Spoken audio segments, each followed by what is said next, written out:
or Well, that's quite a conversing look, in some Pierce. way. Hello. Hello. How are you? Gosh, I haven't seen you in what, 3 years, John? 4 years. 4 years, May. Wow. Did you dress up for us, Pierce? I did, yeah. So did I. No, that's good. Claire did too. Did you dress up for this, John? Are you the odd man I out? absolutely did not dress up for No. this. Oh, but your walls did. And my walls are the way they always are. Yeah, they're always dressed up. It's beautiful. That's what I said last time. I listened to that song. Which song? The one that was stuck in your head. Oh my, Don't do that to Bruce. him. Don't do that to him. Pierce, that's not nice. You'll get it stuck in his head again. It I was put the GIF in the chat, Laura. This is what I was, or sorry, Paula, this is what I was animating before coming Oh, on. good. Well, I'll see it later. Mm-hmm. Oh, here's a technical question. Does chat stay up? Will we be able to see that after the event? I'm No, not- Okay. I'll save it before the event ends. Oh, that'd be nice. Especially if someone remembers me or reminds me.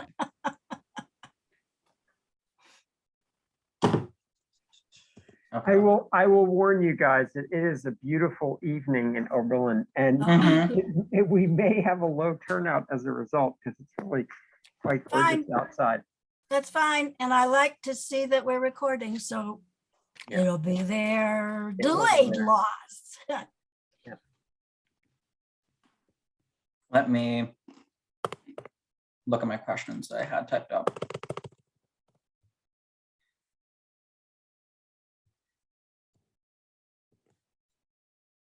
See, I Okay, don't yeah, have- so I don't have that problem. Paul, I'm going to start with, You don't have to tell me. okay, I won't then. I'm gonna start with the questions in the order that I sent them to you back in March, Oh, okay. which feels like a while ago. Well, I'm glad it's a beautiful day. Oberlin doesn't really have that happen any too often. Although I spent 2 very hot summers in Oberlin. Both of them were honors colleges. And there were a few people, those of us who stayed for those extra 6 hours, but it could get very beautiful in the summer because it's so humid. There, when I was there for the summer, no one was tending the J House garden. So there were all these mint and basil plants that were just free to pick. And it felt like such a Oh. waste. So we had pesto the entire summer. It was lovely. Fabulous, fabulous. I hope someone's managing it now. I mean, that was during 2020. So I'm sure someone was sent home and that's Mm. what happened. Mm-mm-mm. So John, what's that big X behind you? It's a doorway that I have been it's a doorway that I've been meaning to rebuild for many years. This was an attic crawl space, and I raised Oh, yeah. the wall on this side, and then had to build this door that would allow you to get in this space from the other space, and it just because of the roof line, and Yeah. it'll be this curving doorway. And it's one of those projects that just I haven't finished. So that's like this temporary door. I think I was just cleaning a paint roller on it.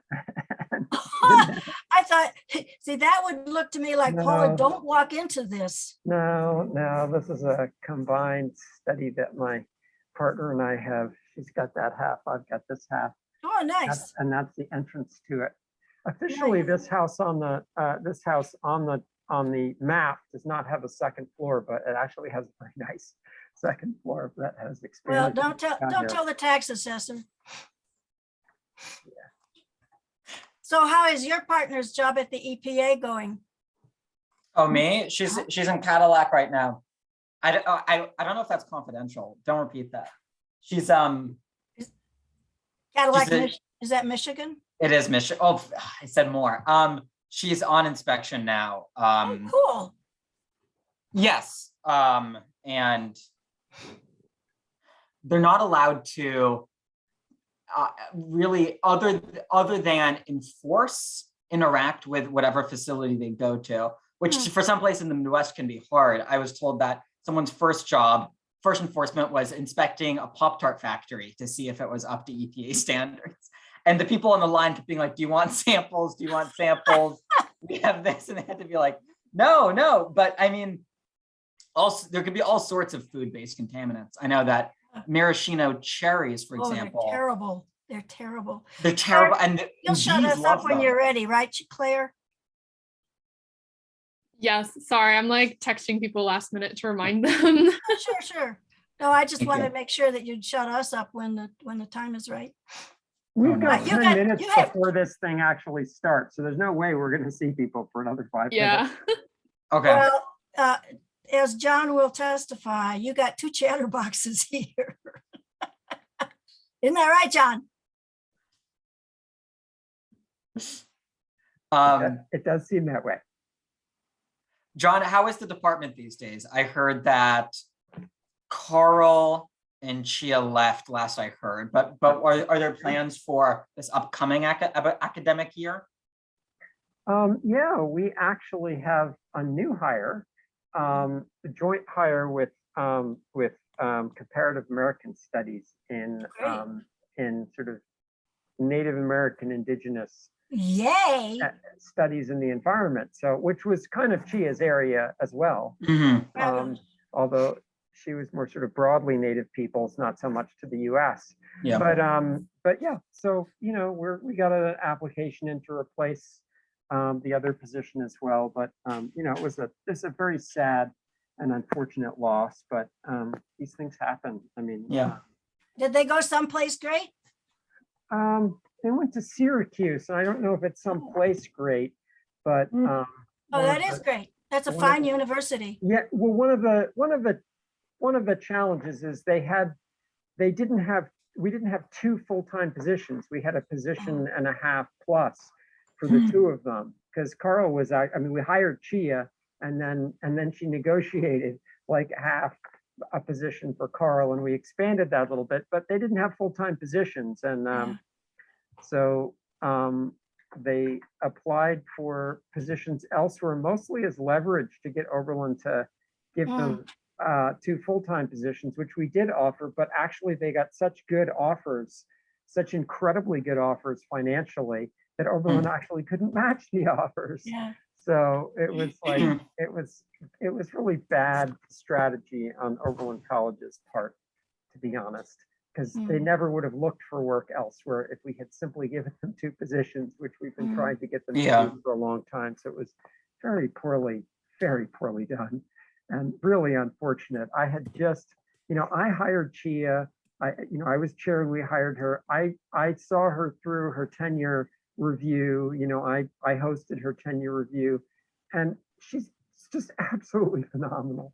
Yeah. Just incredible scholar, incredible human being. And to have worked that hard to get them here, I just poured so much into getting the joint position back when we negotiated it, convincing Oberlin College to do that. It was just like so much effort went into bringing these fine people here, and it's just such a travesty. But Well, things on happen. the other hand, you were the dandelion who went and you blew those wonderful pollinating seedlings to other places that needed them to. Oh, I don't feel that way, but okay. I thought I'd give it a try. Sure. No, yeah. I'm sure you did everything you could. Yeah. We gotta, I mean, this woman, Jess, who's coming in is gonna be great. So, I mean, different than, Mhm. but it's gonna be good. So, whatever. As We'll a look at that they come. Ithacan, I love Syracuse and I wish the best for them. I mean, just any central New York solidarity is something that I would push for. Well, Christopher Lash's daughter is a tenured professor there. Mm. Her name is Lash Quinn, and she's not quite as good as Christopher Lash, her dad, who wrote the Culture of Narcissism, which really was very important. I guess 50 years ago. And I was privileged to get to know Kit, they called him, Christopher Lash. Hmm. But she's a real pistol, and she's a real mover and shaker in thinking about gender studies and ethnicity. So she'll have good colleagues. I'm glad to hear that. I don't know who Chia is, so somebody fill me in.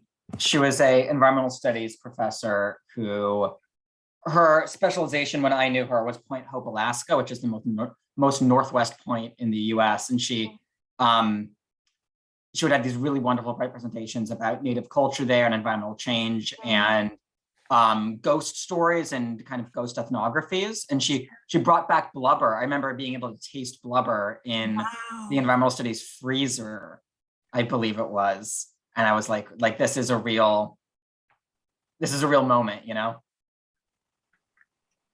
Yeah, her specialty was indigenous peoples and their response to climate change. And as Pierce is saying, her main group that she studied was the Inupiat. Is this our first person joining? Yeah, I will be referring to him as Bill. He is he to whom I related by marriage. Pleasure to meet you, Bill. Yeah, you guys can just keep chatting as people Okay. trickle in. That's really a very iconic picture for us. He took that of himself when in 1976 he'd gone hiking because nobody would go with him. He went hiking in the Olympics, and because or maybe I have it backward, the Cascades had too much snow, but that is he taking his own picture, and it's Mount Olympus. Okay, so literally 3 weeks later, he came from that to a public broadcasting meeting he'd helped put together for all public affairs producers in the United States, and that's where we met 3 weeks later. So he climbed Mount Olympus and came down to meet me. It was quite a descent. Wow. But I love that picture, and he had the good sense to, I guess, set his camera on a rock or something. Hey, Brandon, welcome. Hello. Hi, Brandon. Yeah, you can keep chatting. You probably get started around like 7:35.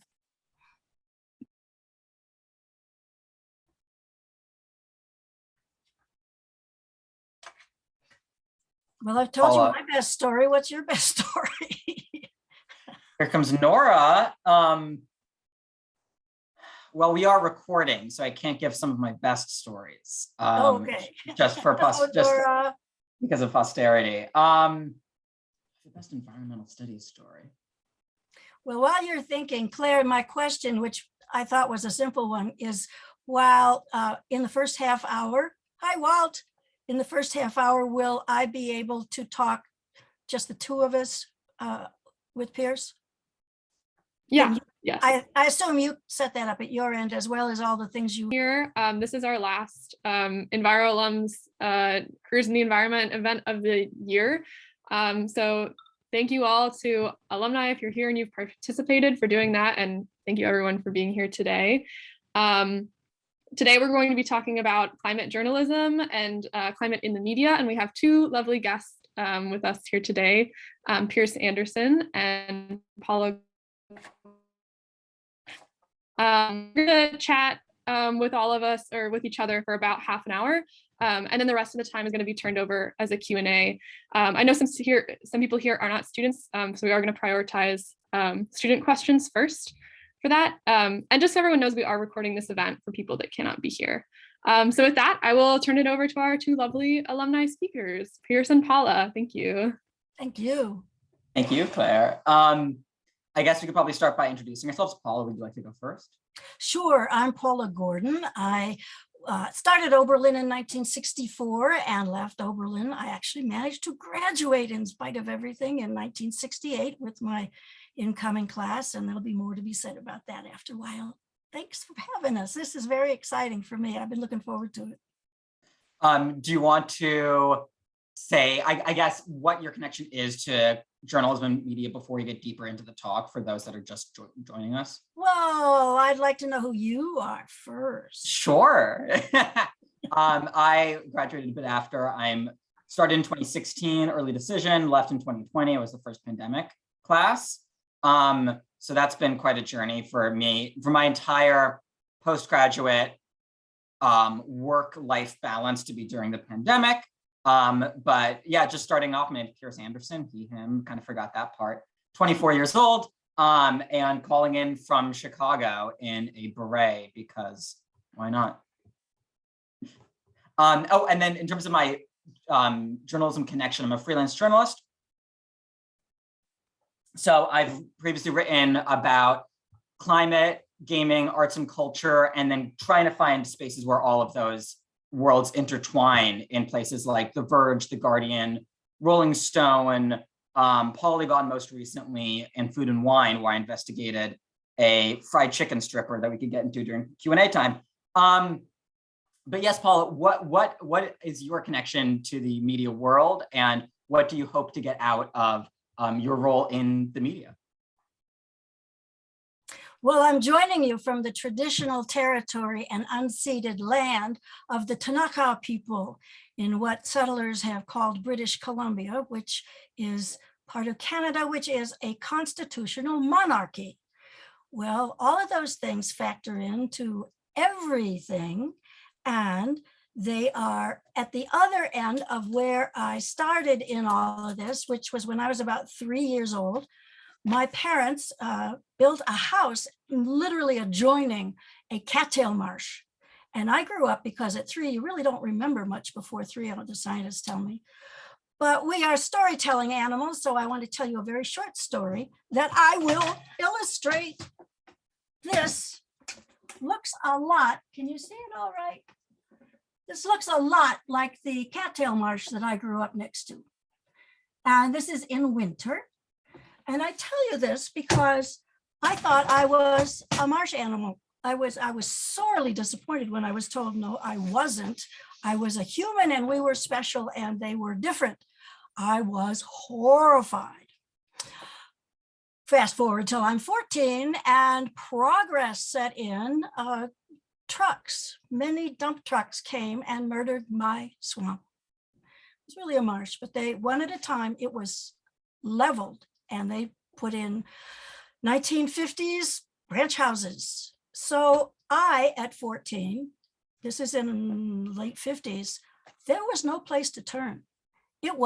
I was abandoned. No adults, nobody wanted to hear about it. This was progress. Well, it was searing to me and completely revolutionized who I might be going forward. So at 14, I guess I could say, I became an environmentalist because it was just too horrible that nobody seemed to be paying attention. Trust for public lands hadn't been invented. Sierra Club had probably been around, didn't care, etc.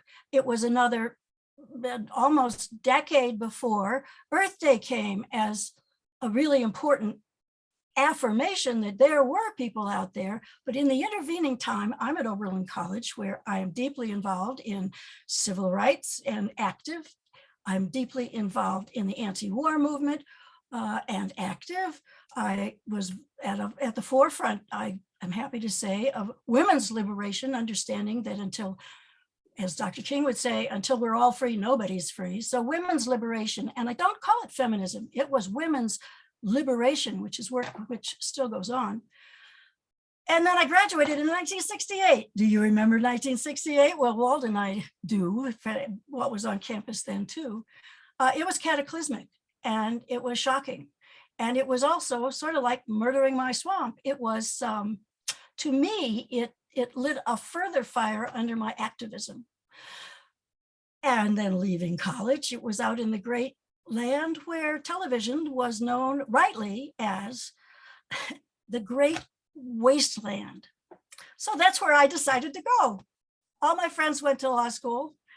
I went into television. And then along the way, and that was actually my first job was in 1969. I had to languish in what my new friend Pierce calls a bullshit job for the first year, but it was okay because I needed to do a little Mhm. detoxing. And I literally sat down in my living room and my first husband said, "So what do you want to do?"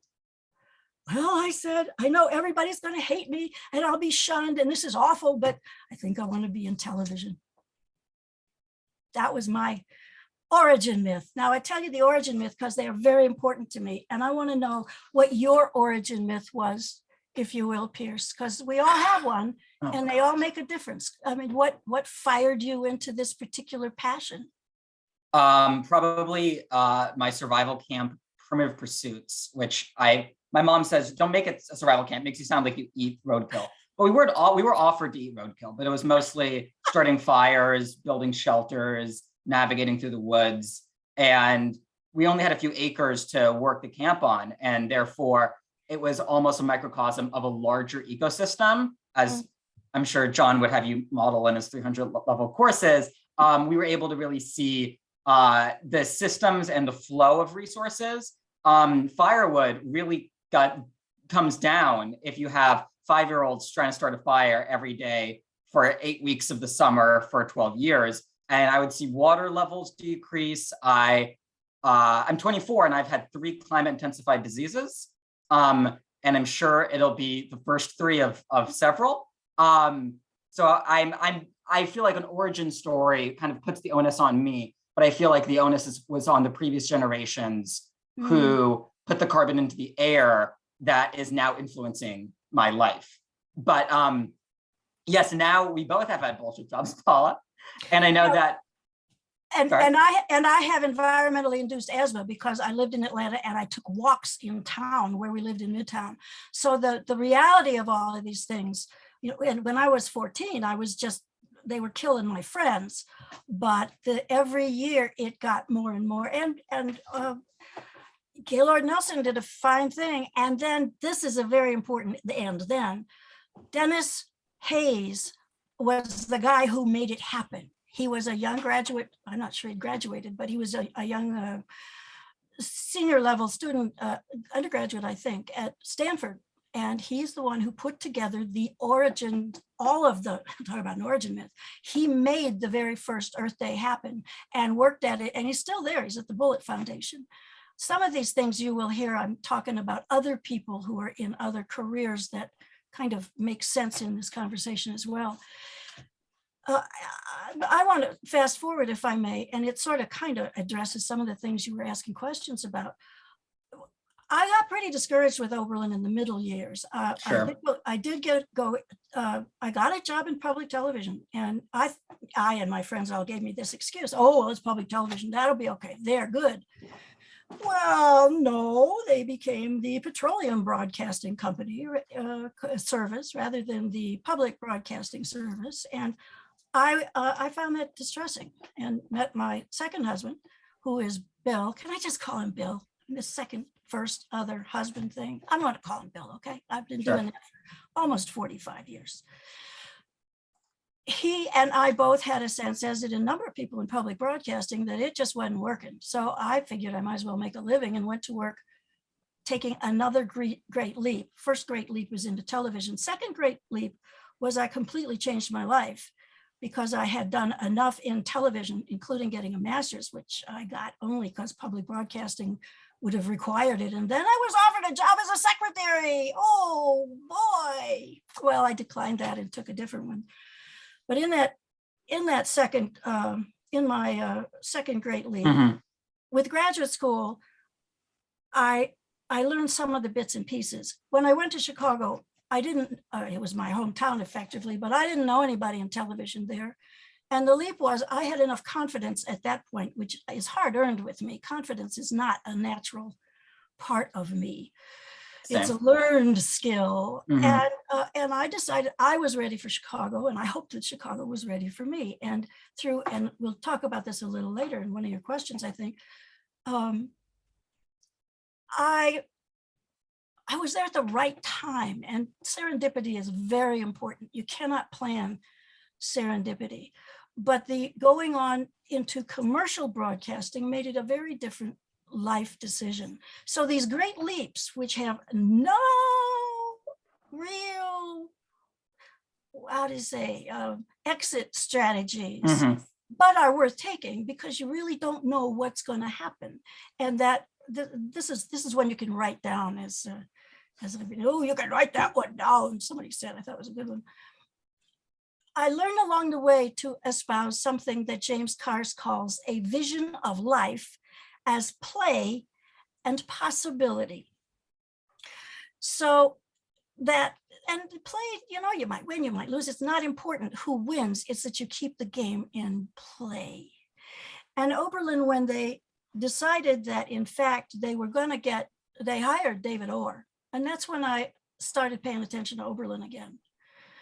And it was by virtue of David Orr and Bill and I were at the dedication of the Lewis Environmental Studies Mhm. building, and that's where we met Dennis Hayes, and lots of loops start kicking in.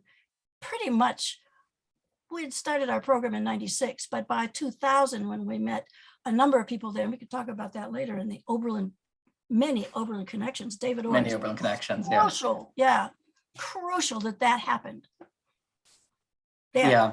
Yeah. I think jumps to the no exit strategy is something I'm experiencing right now. And I think it's something that people will experience more and more as they graduate later into the 21st century. I think there are less certain landing pads, whatever that looks like. And if you jump and you think there's going to be a certain landing pad, it could collapse under you. I think journalism especially is something that I'll see a lot of that in. I could talk about today how To Doom, I don't know if anyone's familiar with this publication, Netflix got into print journalism, as that's what you do when you are a television and film producer. They got into print journalism. They hired a lot of people and they said, you have to be in LA for these opportunities because you're covering television. So move out here. And 5 months in, they today fired everyone, and it seems like the organization is shutting down. And so what do you do then? I mean, people left good union jobs and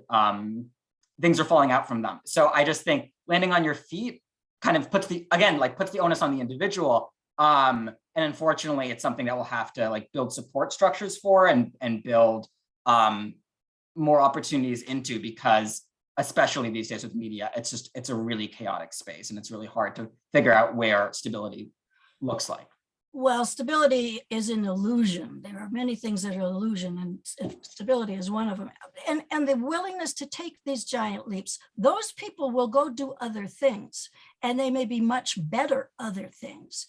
One of the things that you and I talked about earlier, Pierce, was every job one takes has elements of being an environmental job. Mm-hmm. Now, that said, I'm not saying go to work for one of the big 8 accounting firms, and then they say, oh, well, you can go over in that corner, and now you'll do environment, and we'll give you $1 million to play with. That is not what I'm talking about. We have to be always focused on the big picture. Now, I'm a government major, so I've said that at least 1 million times, and I usually say from Oberlin College, which I think is, we got to keep Sure. keep up the flag. Our objective has to be survival of life on Earth. Every single one of us, every single day, every moment is a learning and a teaching and a forwarding opportunity. We have to be looking at big petro everything, big oil, plastics. Plastic is just more oil. We have to be looking at every indigenous culture that is teaching us things. We have to be looking at big money, and I say indigenous cultures because right now you guys probably know a lot more about who's on the front line this minute stopping pipelines. But until we start getting serious about these big things, then I'm a lifelong recycler. It drives my husband nuts. Okay, I call him Bill. But and he says that's just distracting you from the big things. And I say, if I don't do it, I'm not practicing what I preach. The idea that, okay, journalism is unstable. Well, fine. Do something else. Do what my friend Pierce did. Go out and do it yourself, which is what Bill and I eventually did. I joined him after NBC, and he did the crazy thing. He started a film and television production company, which we then had for 20 years. Mhm. Did I love it? No. Did I learn from it? Yes. Did I have a chance to have the Rolling Stones in our studio for a week? Yes. Is that important? I don't think so, but it does get people's attention. And Yes. and getting people's attention is important, isn't it? I read in your bio stuff, Pierce, that you Mhm. had sent out 300 pitches between leaving Oberlin and what you're doing. Now Yeah. that is in the unstable world. Tell me more about that. I calculated it. Yeah, it's one every 3 days since the pandemic began. Tell them, Um, tell them what a pitch is. I'm happy to, if anyone wants to follow up and DM me in chat, I'm happy to add you to a list where I go into more pitches and I share my screen and with all my documents and such. But it's essentially writing to an editor being like, this is the piece I want to cover. Here's why I want to cover it. Here's why it's important now. And here's why your audience will care about it and should care about it. And it's always hard work. However, I know that I will never send as many pitches as I did in 2020. 2020 was really talk about being in the wild. I felt like I did not know that many people in the industry. I felt like I didn't know what to say in a pitch. And I think 250 of those pitches were 2020 pitches. And that was really me finding which editors are not nice to you. And that's something that's an important piece of data alone, just not to reach out to them again, which people will give you a second chance, which people will get on the phone with you to discuss the article, what rates are worth your time if you do the math about how many hours you put in. And I really think that just the amount of grunt work I did in those early stages will receive dividends later on. But here's the problem. My best connection was with a food, ag, and policy magazine known as The Counter. It was a Jesse Hirsch, who's a great editor who I met via Zoom. And you get into Zooms like this and you think no one's going to remember me. He remembered me from the Zoom when I asked a Q&A question. It's your hat. It was the beret. I followed up later. He gives me $500 for my first food article ever, which as an environmental food studies major at Oberlin felt like a really, that took a while to get back into the food industry after writing my thesis. And I was really excited to come work with him after I left my job in January. However, a week ago, The Counter announced they do not have the funding to continue. And so the future of that editorial relationship might be ruined. But I also now know, I think, which is the data point, I know what a good editorial relationship looks like. And I know when I'm looking for climate opportunities and when I'm looking for agricultural opportunities, what beats to hit in a conversation. So yeah, that's. Go ahead. That's Please? okay. All right. We had a very, well, this was a good thing in the production years. We had, we'd opened our, we had started our company in Birmingham, Alabama. Well, no, in Montgomery, Alabama, and moved to Birmingham. Moving, that was the next great leap. I moved to the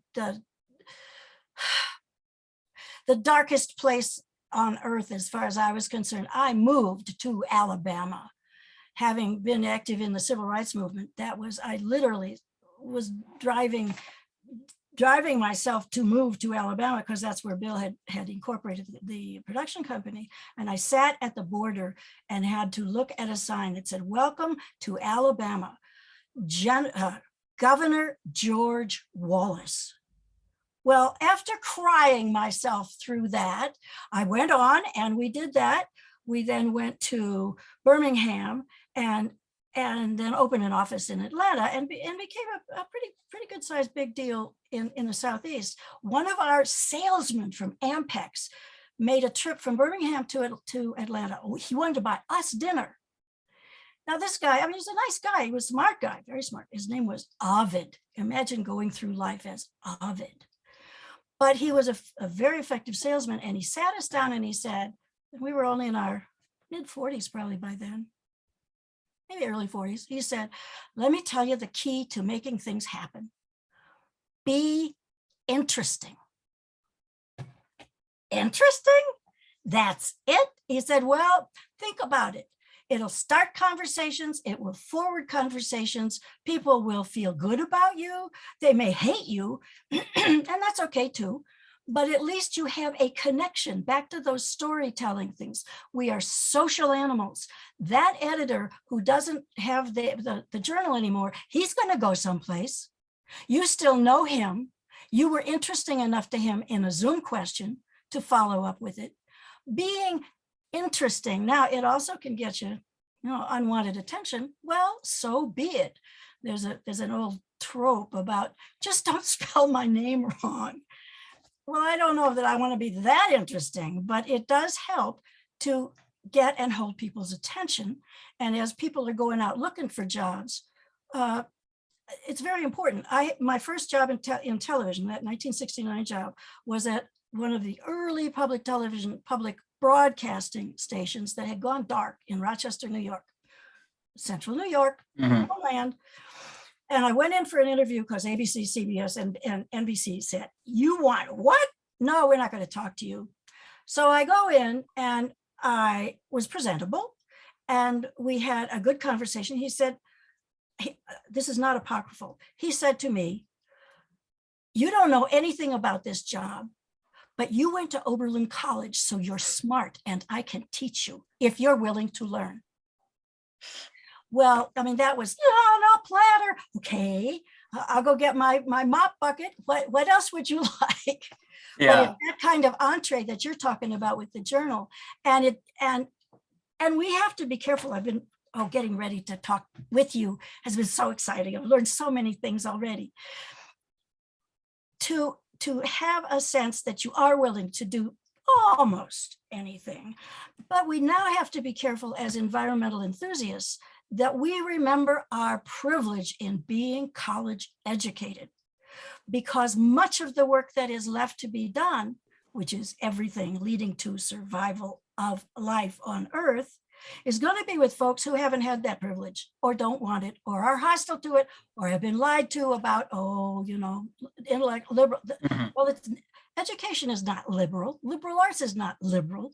It's about curiosity. It's about life. It's about engagement. And we all have to be, I was really taken by one of the things that an environmental guru said, college educated people can be well-intended, but they can be dangerous because they don't understand, as the Democratic Party is still trying to learn, that there are a lot of folks who don't have that privilege, and we must bring them along, and we have to coax them back out of the dark side. And the dark side, as the great philosopher Frederick Faure said to us, the snake will always be in the garden. And being able to talk across and including our privilege, whether it's your younger sibs or the people not necessarily just next door who may have an American flag out, and that's fine. As long as you can still talk, there's always an opportunity. But those folks who didn't have that privilege, I have this ongoing conversation with a clerk at the grocery store. She just turned 26. She's not particularly interested, but I never miss a chance to give her some environmental stuff. Are you doing that too? Me? Yep. Oh, I think I see this differently, Paul. I think I'm most interested. You talked about younger sibs, and I think that to me is one of the strongest suits of any Gen Z climate communicator, is that our ability to talk to our generation. We have been talked at a lot. Mhm. We've been lectured that we are on our phones too much. We've been lectured by Zoomers that we need to, or Boomers that we need to stop buying avocado toast. We're never going to afford a mortgage. There are so many opportunities where I feel like it's our chance to show our voice, and it's our chance to show our ideals. And I think if you look at the power of how many Gen Z potential activists are across the United States and the world, like that's going to be the power base that we build off of. And also we already have so many skills from that. We have the ability, we have graphic design in our ability to make memes. We have our ability to call out BS and misinformation when we see it.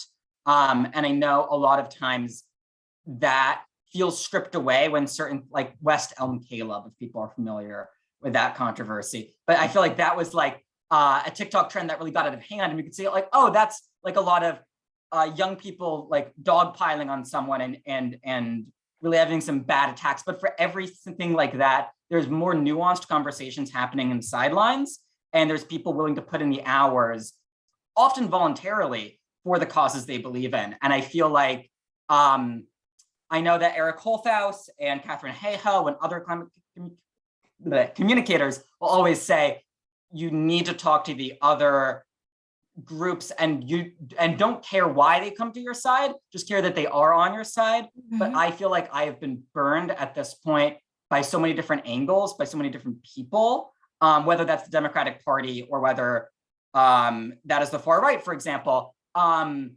much more willing and I'm much more eager to build solidarity and coalitions inside Gen Z than outside of it. Well, I think the most exciting thing that I have found, and it goes back to my origin myth, if you will, I really was alone when I was a 14-year-old and progress was killing my swamp. That's not true anymore. There are so many places, and it's been thrilling. And again, remember, I'm part of that women's liberation moment. Women are in the mix and they are not being pushed aside. And I have found it remarkable with the Zooms that we have seen, how many organizations and conversations and research people and medical associations, a wildly large number of people are getting it. And I applaud. If Gen Z is very important, because you guys have or Gen, whatever you said, alpha is the we have to start over again with the, and in Canada, you need to know, they call it Gen Z, just so you're not shocked the first time you hear Gen Z. Well, maybe not everybody, but I've certainly had that put back in my lap. But the fact that there are so many ways and so many layers, and everybody has to be who is awake to these things. And a lot of people don't want to hear it. And, you know, at some point you say, okay, 20%, America's always had 20%. You just have to write them off. Do not spend your time there. Pay attention to where you have agency. It's a word that comes up a lot with us. What can be done? What are you willing to do? Have you moved off the sidelines? And the agency question, whether you decide that you want to be an environmentalist, working for the what would be the very best job you could have? Not necessarily the New York Times, maybe joining up with the people who run a wonderful magazine in British Columbia called The Narwhal, started by two young women, very aggressive about, and Canada, you have to understand, Canada has this mythical, oh, they're so nice, and Canada is a mess. The culture here is cut it down, dig it up, or kill it. That's the culture, that's the economy. And that is as devastating as any place else on earth. Now, America's got its full measure of problems, but Canada, and it was shocking to me. And so why do we live in a town that has a perfectly good Indigenous name, but it's called Kimberley? I said to Bill when we were talking about Kimberley, that's a diamond mine. Oh, it's a diamond field in South Africa. So, oh my God, I'm going to live there. Well, what we found was a building inspector who said to us, we're going to make this the greenest city in North America. I said, North America, this little former mining town? And it was only 7 years after they closed the mine. And they were proposing something they called a sun mine, which was a field, an array. It was only 1 megabyte, but with like solar. Yes, it was a solar. I guess you call it farm, but it wasn't quite big enough to qualify as a farm. But this little town in the Kootenays, which is right up against the Rockies, was going to do these things because they had that kind of leadership. Now, it's still grits, but of course, British Columbia grits too. Why is it still British? Why isn't it just beautiful Columbia? They've got some license plates that say that because the Columbia River is right there, the headwaters. So there are all of these places that have opportunities that need to be explored, and women are beginning to be at the table. Gender equity is still a huge issue. And if Mhm. that's where one is called, go work on gender equity issues and be focused on how does that contribute to taking down big oil, taking on the big banks, Yeah. and making sure that we have a future, because it's now really is up to us. And it's you. The economists have all sorts of numerosophy, we call it here, giving numbers to, oh, discounted present value and all that stuff. Wait a minute, you're talking about life, and you better be talking about it right now, because yours is going to be directly impacted by what your generation, in addition to old folks like the boomers and those who are even the Ikes who are older than we are, imagine. It's, you know this better than anybody because you've had the blessing of the environmental studies education Mhm. cross-culturally.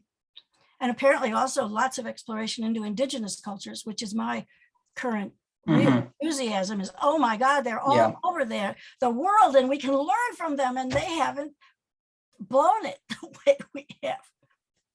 I know that we only have a few minutes, Paula, until we open up the questions. Sure. I'll yeah, a few minutes, yeah. So I want to bring it back to the times that we did graduate, because I think that 68 and 2020 have a lot of similarities in their years and a lot of opportunities for social justice and advocacy in, like you said before, whatever career you go into. And so I guess I'm curious what you think, and I'm also happy to answer this as well, what you think some of the best skills in storytelling are that we could practice no matter in what position we go into, that could be used for the advocacy that those skills deserve and should be used for. And if you could both keep your answers to about a minute so that we have You enough got time it. for questions. Okay, sure. You got it.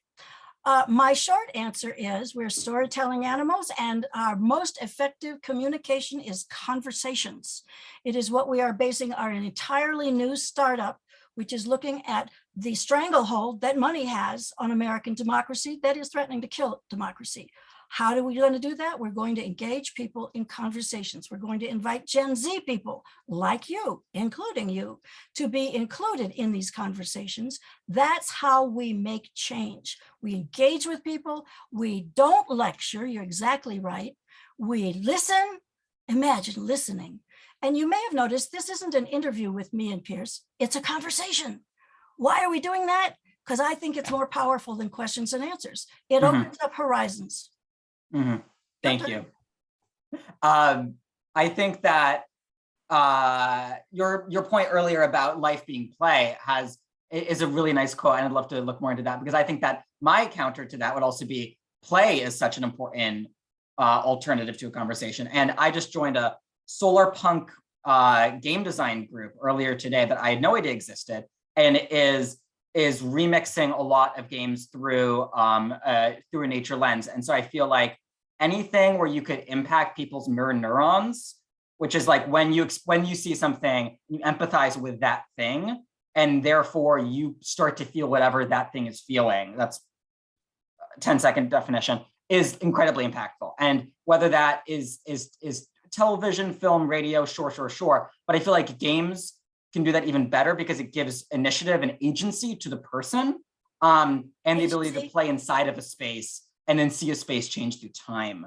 So I'm happy to talk more about that in Q&A, but bringing it back to you, Claire, to open that up. Yeah, thank you so much, both of you, for this conversation. I think it's given a lot of insights into both sort of your inspiration for the work that you do and your path to get there.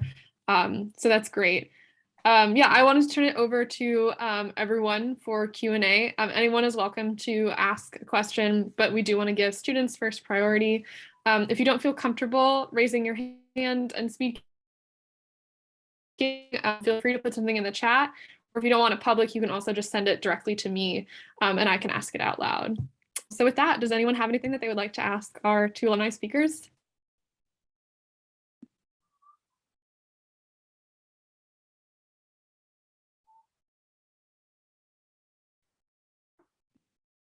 And while everyone thinks, I can maybe get the ball rolling.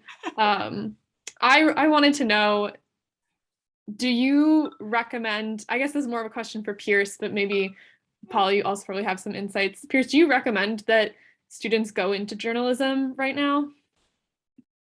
No, I don't. I think let's take this past 2 weeks back to Doom, which I discussed earlier in conversation, counter, Bitch Media, CNN Plus, after 28 days collapsed, and I think it's 500 to 700 jobs with it. That's 2 weeks, and that's not even counting Chicago Reader collapsing, or all very barely, when Lens sold, that changed. Quartz being sold and then being misspelled by the current owner in the acquisition email. He's like, I'm gonna acquire Quartz, and he doesn't even know how to accurately describe the newspaper he owns. There is such consolidation, monopolization, and lack of pay. Right now, it feels like a job for a trust fund, children who have more time on their hands, until you get those more rare opportunities. And if you want to chase those opportunities, you can, but I would definitely make it a part-time or a freelance part of your life until you could find a place, or until the industry stabilizes more. And I hate saying that, and I feel very like black pilled, doom pilled, however you want to phrase it, especially like after today. But if you want to talk about that more, I'm happy to later. And I also am a journalism mentor for emerging journalists. So I feel like if anyone were to help people get in the industry, it would be me, but I'm not feeling it right now. May I approach that a little differently? If you have a passion to write, if you have a passion to talk to people on a camera, if you have a passion to paint or to write poetry, do that. And you may have to support it doing something else, and include in all of those passions, how does this affect the world's in this moment of genuine crisis? I mean, I am not a Pollyanna about this. This to me is a time when whatever your strengths are, use them. And maybe you have, instead of a big lifestyle, you have a small lifestyle. My mother used to say, live simply so others can simply live. Well, not all things need to be a bumper sticker, but that one's a pretty good one. If you can find a job that is with somebody like the lesser known ones. We were on CNN radio for 5 years internationally, and that was a good thing because and what that did, again, this is one thing does lead to another. It meant that we've had probably 30 of the world's great environmentalists on our program. And whether it's the 1 hour program or we have hundreds of small ones, we're about to, as I said, we're about to start a whole new approach that will be not Web 3, but what we're calling Gamma Web, simply because Web 3 and all of the crypto stuff is a mess. And we have to learn from what they do well, use the things that we can, but this Gamma Web, this entry, and we're going in with a man who has written a book called The Emperor's Nightmare, saving American democracy in a time of Citizens United. Well, what does that have to do with the environment?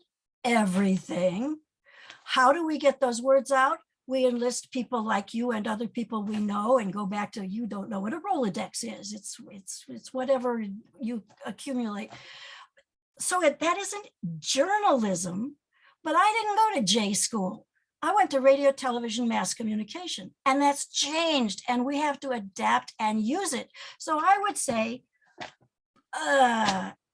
you really want to work for the New York Times anyway? Go find somebody where you feel you can make an impact and have agency in it. And if you can't find that job, do the work at night. Be on the picket lines. Start the organization. Question authority was the mantra for the class of UX about our class. Question authority, and it literally changed Oberlin College in massive ways. And it was hard to do. It's always hard to do. And thank you, Claire, for doing the hard thing to do and asking the first question. I will ask a question of you, Pierce. Mm-hmm. I have found, you had raised the subject, a lot of people in environmental studies feel pretty gloom and doomish. I feel pretty gloom and doomish. So, did I say that right? Gloom and doom. I didn't say it backward, did I? Yeah. How does one get through life, or the 20th century, never mind the 21st? Every place I looked, from David Orr to Howard Frumkin, who is writing as the former head of public health for the state of Washington, find joy in your life. Make sure that you go in a spirit. One of the best things that happened to me at Oberlin was when in my freshman year, a by then former boyfriend took me aside and said, you walk around as if you had the whole world on your shoulders. That's a drag. Mhm. And I said, yes, that's a drag. And you know what else? Paul Ekman, who knows more about the emotions in the brain than anybody, invented a lot of it. If I'm smiling on the outside, it'll bring up my limbic system on the inside. Will Yeah. that give me energy? You bet it will. Yeah. And finding ways that you can get, and I come from a family that's got depression on both sides. So the physiology is real. What are you going to do about it? Agency. Joy. Mhm. I just think joy is fabulous, including a Tibetan Buddhist monk who said, what's the bottom line? Find a way to flourish, find joy. Okay. I think something that brings me joy recently has been baking. And then I'll see these reports. I don't know if anyone has read Gaslit. It's Mother Jones' reportage article that won an award recently about how gas stoves are killing people slowly because of nitrous oxide leaks, methane leaks. They're incredibly toxic if you compare them to electric stoves. And also, like, researchers who work around gas stoves and like looking into those leak systems will often pull them out of their house and replace them with electric after they finish the study because they see the data themselves. And so here I am doing something that gives me joy and then seeing it tied back into the climate system. And so, because everything is, because it's a hyper object and it's multi-tentacled and it's a non-local hauntology of an object. But I feel like throughout my life, I'm never going to find something that doesn't directly connect. And as part of that, I have to meet with humor. Part of that, I have to meet with activism. And I feel like a lot of my joy will come from advocacy and organization. Because right now, I'm not doing that much advocacy. I feel like I'm not as directly tied to the climate movement as I would like to be, but I'm still thinking about it as much as I am when I was trying to organize. I'm just not doing anything applicable. And so all that thought and all that emotion can build up in your brain and really counteract feeling good. And sometimes the best thing to do to feel good is just to get on the ground. Like you said, picket lines, unionizing your workplace. And I'm not saying there won't be work, but oftentimes it takes a lot of work to feel good, especially if every single thing we do has a climate effect. I have to, this is a wonderful chance to plug one of the things I found on your website. You wrote a wonderful article in a cooking something or other about pie. And I read that with just joy. I love pie. I make pie. I hadn't thought of that, and so there were pie. What's an environmental studies the fantasy writer talking about pie? Well, it gave me. I have. As an addendum to the Jesse story, although I was unable to write any more about climate ag with him, I did purchase 12 pie tins the other day from a surplus grocery food store before they were bound for the trash. So one, that feels good just because it's partially food rescue, but then two, he runs a surplus food grocery newsletter. So I'm going to be commissioned now to write about pie by way of writing about food waste, by way of writing about ag, by way of joining a Zoom. So it all really connects in the end. When we bought this house, it had been abandoned and condemned. And the land, the two lots on little bitty lots on which it said, it was just horrible. It was horrible. Just take my word for it. The first thing we did was to pull out anything that was petrochemical. So no gas. Well, but how? Well, we use an induction capability. The things, and again, not to be distracted by the personal, but those personal things matter like crazy. we paid $100 a month to heat in a very cold Canadian winter this year. Mhm. Because when we redid the house, we did it with lots of insulation.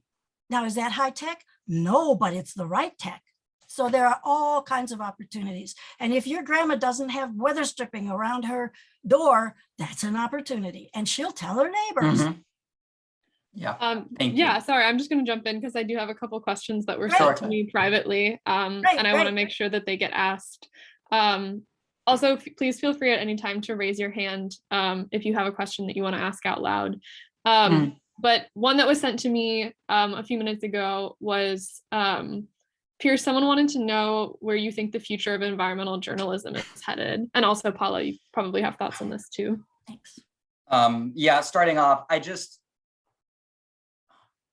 there's great, if you go to the Polk Awards and read any nominated journalism these days, the New York Times piece especially was amazing. But that was a year of reportage in the field, embedded with essentially climate migrants going from hurricane to hurricane and cleaning up. I don't see that being the future, unfortunately, because I don't see the funding behind that. I would love to be proven wrong with more grant funding. I also understand that a lot of grant and fellowship funding is like Walton family, or it's like Bezos money, and therefore I feel like it kind of sours the pot. What I really hope to find more of is worker-driven organizations like Defector Media or Study Hall, for example. Studyhall.xyz, I'll put it in the chat, is a great resource for any freelance journalist. And worker-driven stuff where people are able to put in the time they are, and then also claim their work and claim any intellectual property rights from that in case it gets adapted to television, radio. I think is the best future, and to me, I would feel the most excited to get back into. Thank you, Claire. Well, back to the changes in technology, anybody can make a documentary now. You can make a 30-second documentary, you can make a 30-hour documentary. Your iPhone, especially, and I have a flip phone, but we have an iPhone. You can make genuine broadcast quality, not that anybody cares. Well, you know, there's still many millions of people who watch broadcast, even if it's not sports. You can do things that were not doable in the past. You are environmental journalism right now. You're doing it by virtue of being in this conversation. To be encouraged by it, to be inspired by it, to be frustrated by it, and be absolutely sure that you will fail and then you will learn from it. So yeah, I think there's a great future in it. And some of my journalism is talking to that clerk at the grocery store. That's awesome. Thank you both. I just want to pause for a minute and give a chance for anyone to ask a question out loud if they'd like. Okay, I do have another one that was sent to me privately. And this person wants to know if there's maybe a piece of media that was most impactful for both of you on your journey to where you are now.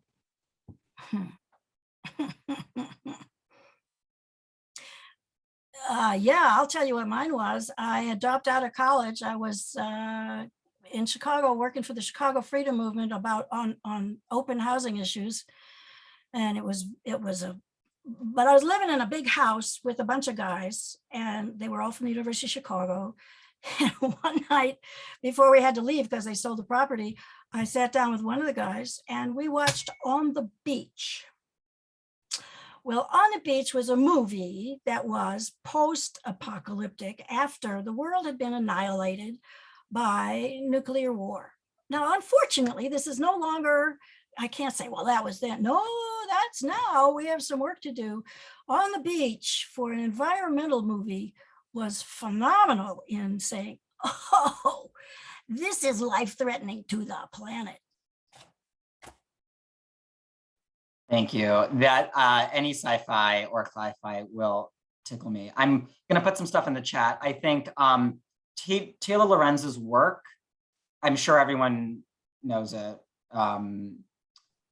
She's young and she writes about young people, and I felt like that really encouraged me to do the same. I think having someone, by that point, I think she was New York Times. She was in the style desk, and she wrote the piece like about OK Boomer. She wrote the piece about Numb Tots. Like these were groups and topics that I was intimately familiar with and would not see covered normally. And it made me realize like I could write a de Lorenz style piece. And when I wrote my first breakout piece after being home from pandemic, Oberlin, pushed us out May 15th. I tagged her on Facebook when I was looking for sources, and she messaged me and said, like, if you would have pitched this article to New York Times, we would have taken it.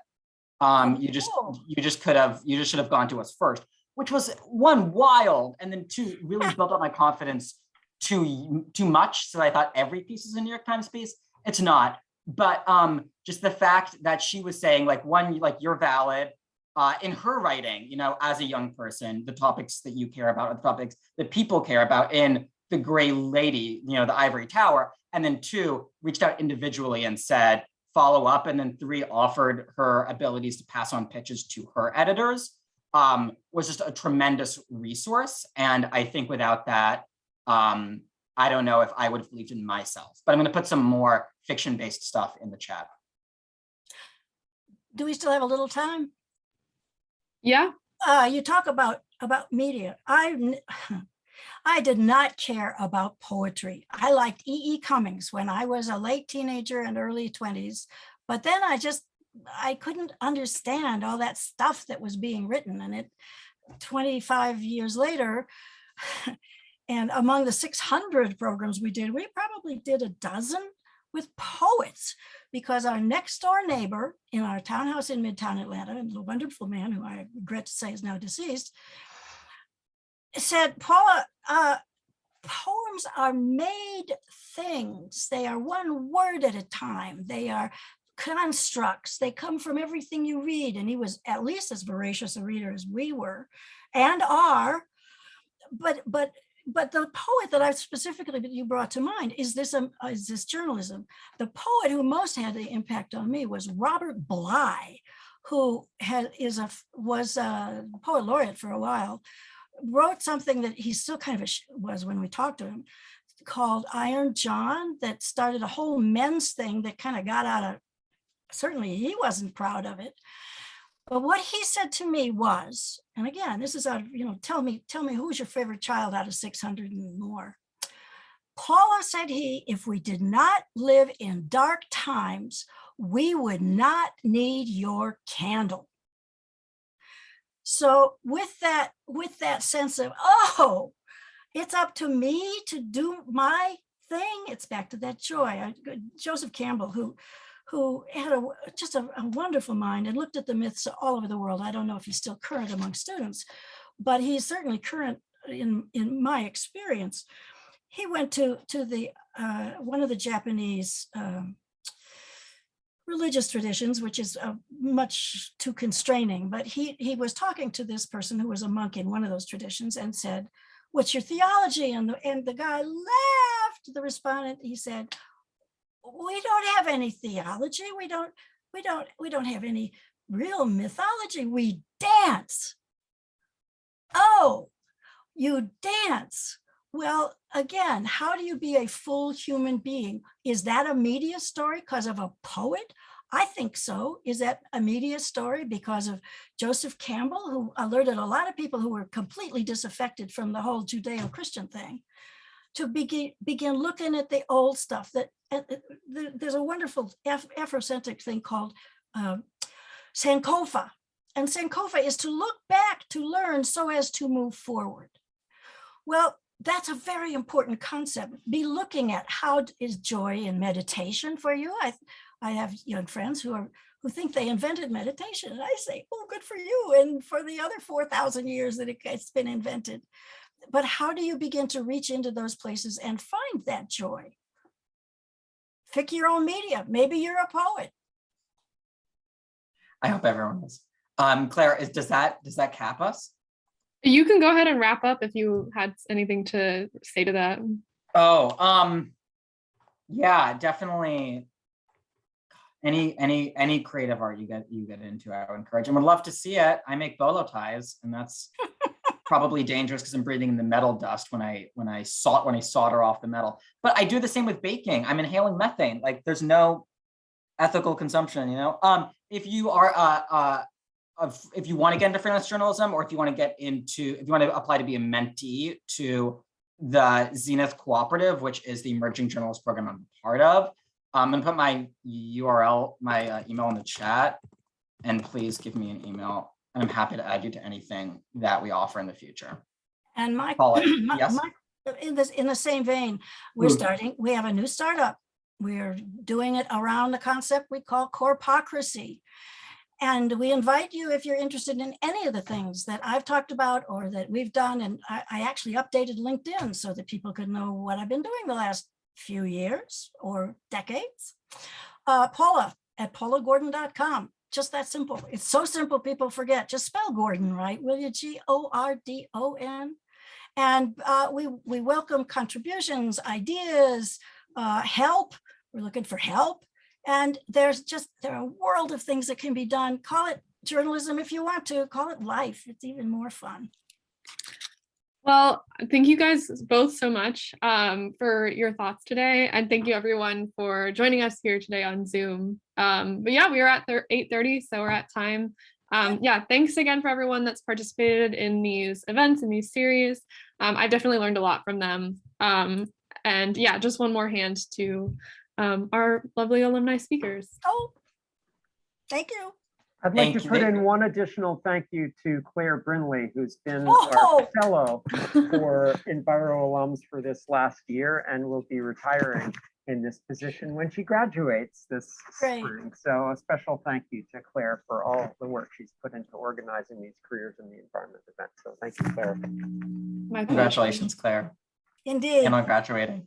Thank you all. Haven't done it yet, but yeah, thank you. Almost. Lovely See y'all to later. meet you all. Thank you. And thanks for letting us learn from you. Oh, of course.